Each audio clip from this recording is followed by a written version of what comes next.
Hey, what's up, guys? This is Tusnek. It occurred to me this morning that there's not a very good 3-cycle Dracula tutorial out there that isn't created by homophobic, intellectually bankrupt douchebags. So I wanted to create one for you, mostly for my boy Pronzo that's been learning Castlevania 1. I hope that you find some value out of this. I guess we'll just start from the very beginning here. So this first screen doesn't matter. You can do whatever you want on the screen, and it doesn't affect like the RNG manipulation. But as soon as you enter this screen, you need to not lose any frames as you walk to the Dracula fight. Also, the only candle you want to break is this second candle right here. So let's just go through that one more time and talk a little bit more about what we're doing. We're just gonna jump as soon as we get to the top of the stairs, grab this cross, jump off, jump up and grab this heart, and jump up and grab that heart. And then we'll grab this heart. Don't stop until those red blocks on the right side of the screen have completely left the screen. That's really important because that will basically seed Dracula's available patterns. So those red blocks that I just walked under, let's wait until those are completely off the screen and then turn around. And then I like to put my feet about right here. So let's create a safe state right here. So this is the beginning of the Dracula fight, and the sequence that I'm going to show you is very important. It's not extremely prescriptive, but you need to be generally doing about the same things. And I really like this setup because it makes the Dracula fight faster, and it makes it easier and safer. So all of these things are very important for the Dracula fight. You're at the very end of the run. The last thing you want to do is get to Dracula -10, -15 seconds against your PB, and then botch the fight and then lose. Dracula is the hardest part of the game, so that's going to happen a lot when you play Castlevania, but the more you practice, and I do recommend practicing Dracula a lot, way more than anything else. Dracula is going to be your #1 thing to practice. Level 3 is going to be your #2 thing, and Cave Skip's going to be your #3 thing. Let's take a look. So at the very beginning here, we're gonna jump up, and then while we're on the way back down, we're gonna throw a cross. And what this is gonna do is it's gonna glitch out that candle behind Dracula's head, and it's gonna drop a double shot for us, which is gonna be critical for the fight. So we're going to start the sequence roughly 20 to 25 frames after his body starts to materialize. His body sprite starts to materialize. So let's take a look and see what that looks like. Okay, so let's take a look at Dracula's life. He's got 5 hit points missing, and that's exactly what you want. It's going to be a bit harder to finish him off in 3 cycles if he has only 4 hit points missing, but it's definitely possible. And what we're looking for here is there's two patterns, and our visual indicator for what pattern you get is his fireballs. So if you follow that sequence, if his fireballs go straight across, then that's what we call the fast pattern, which I hate. The fast pattern is much harder than the slow pattern. So let's do this a few times and kind of call out if we're seeing the fast pattern or the slow pattern. Okay, that's the fast pattern. This is the slow pattern. See how the fireballs go over my head? Slow pattern. Fast pattern. Okay, so the next time I'm gonna get the slow pattern, I'm gonna make a save state. All right, slow pattern. So let's create a save state here. So what we do is we walk and we grab this double shot. We walk to the left, and then we walk back to the right. And then we just try to get a crit in.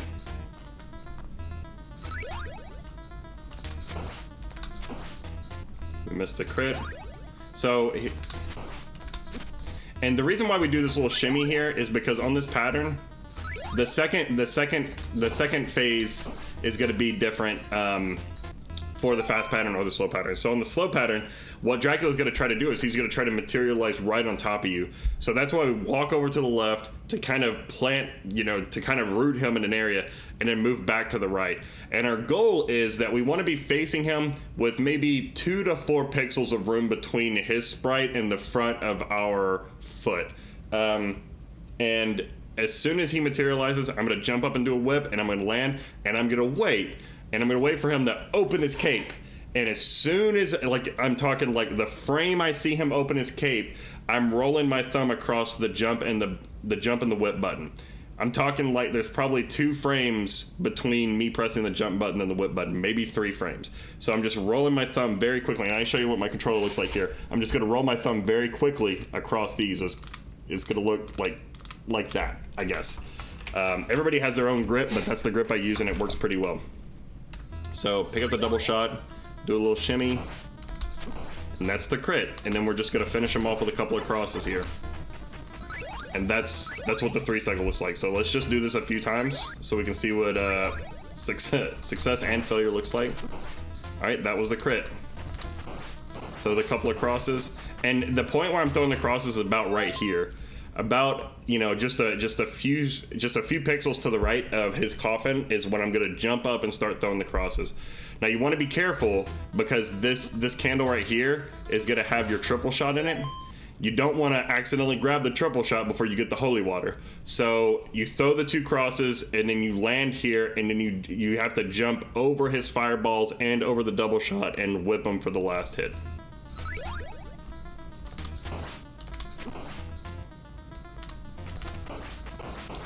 Just like that. And sometimes you don't even have to. To actually get the last hit in. The last whip in, but go ahead and work on doing the last whip. There's a little bit of nuance there that I'll skip for this tutorial, but oh, I accidentally grabbed the triple shot. That's a rip.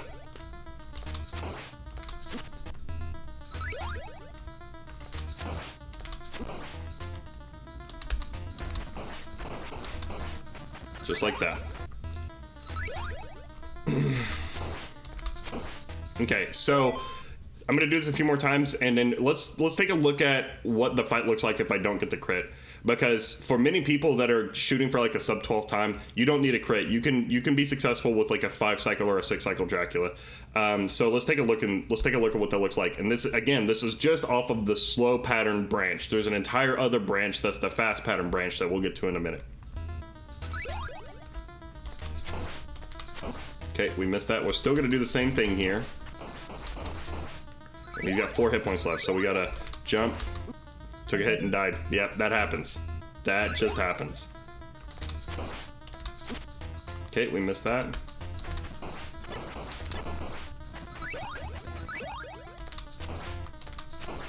And we move to the right and do a little shimmy. Oops. Okay.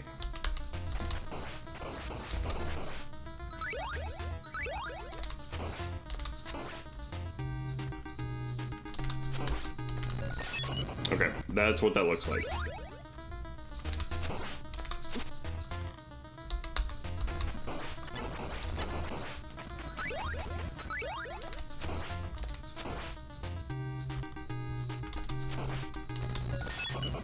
I like that holy water toss there, but it can be difficult because his fireball patterns are not always the same, and I just goofed that.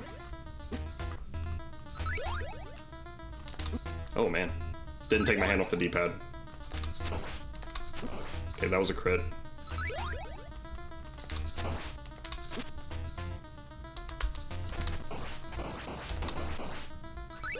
Move to the right, jump, jump, do a shimmy.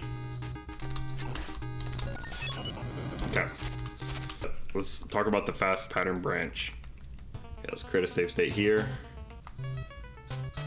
Oh nice, we got the remix. The N8 remix. Okay. So this is the fast pattern.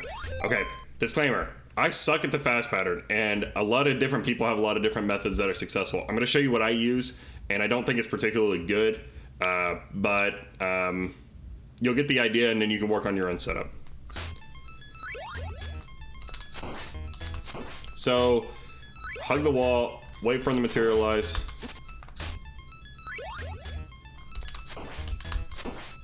And I try to do a wall falling crit like that. I actually messed up there. Okay, that's a very interesting segue here. So you noticed how I did the exact same thing as I did with the slow pattern, and he moved to the right, and that's because On this branch, the distance. So the way his programming works is that based on his pattern branch, he's going to try to rematerialize some distance away from Simon. With the slow pattern branch, that distance is smaller than it is for the fast pattern branch, and that's important because if he gets to the edge of the screen and there's no more room for him to go, he'll wrap around and start on the other side of the screen. I'll show you what we do in this case, and I actually learned this from Ouija Wii. Do a whip buffer and then do the setup that you would do for the slow pattern, and the rest is basically the same. Okay, missed that. Do a whip buffer. Jump, jump, shimmy, holy water, kill him. Wait for materialize, jump. So I don't think this is very good. But I wait for him to materialize, I turn to the left, I whip him, and then I jump up and I try to do a while falling crit on him.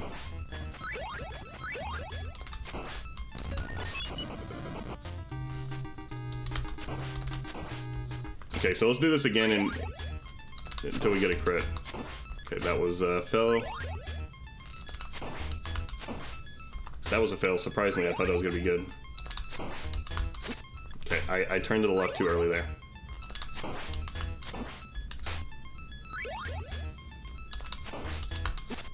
That was his quick draw. I can't do anything about that. It's too much. He keeps getting me with that.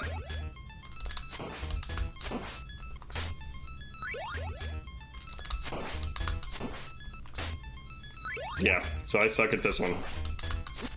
Just trying to get a crit here. Some other methods you could do is you could just wait for him to materialize and then try to do the same setup as you do for the slow pattern. No, that worked. Okay, the last thing I want to talk to you about is how you throw the crosses at the end here. Okay, let me do this. See how I threw one? You see how one of those crosses is lower on the y-axis than the second cross is? JC taught me this. It just does more damage, and I don't know why, but it does an extra tick of damage. So sometimes your 6 cycles will be 5 cycles, and sometimes you'll finish your 3 cycle about, I don't know, half a second earlier, which is really nice. And there's no reason really not to do it. So I'll jump, throw the cross, and then I'll throw the next one on the way up. Oh, I forgot to do the whip buffer, as you can see. Whip buffer on the way down, on the way up, and way too early.